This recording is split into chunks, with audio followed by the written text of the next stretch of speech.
Good afternoon, Whitney. The president made the marks today during a reproductive rights task force meeting. He was joined by other members of his cabinet and healthcare providers who detailed what they called the chilling impact that strict abortion bans are having on women and doctors. Take a listen to what one OBGYN from Georgia had to say.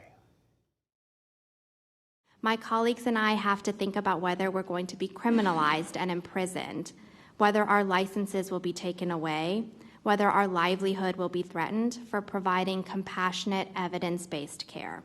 The U.S. Secretary of Education, Miguel Cardona, was also at today's task force meeting. He touched on Title IX, which prohibits sex-based discrimination in any school or higher education program that receives federal funding. He explained Title IX protects students from discrimination based on pregnancy, termination of pregnancy, or any related conditions. Secretary Cardona went on to say, quote, access to contraception should not be in question, unquote.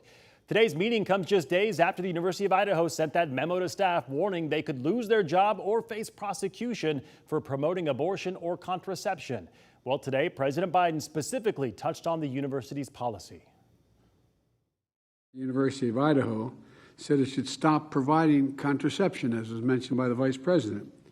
In fact, they told university staff that they could get in trouble just for talking or telling students about where they get birth control.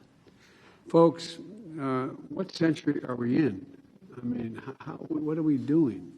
I respect everyone's view on this, personal decisions they make, but my Lord, we're talking about contraception here. It shouldn't be that controversial. President Biden went on to say, quote, my message to other colleges considering enacting policies like this is just don't. So what happens next specifically with the University of Idaho? Well, right now it's unclear, but Secretary Cardona said there will be resources that instruct students on how to file a complaint with their school or with the Education Department's Office for Civil Rights if they encounter discrimination.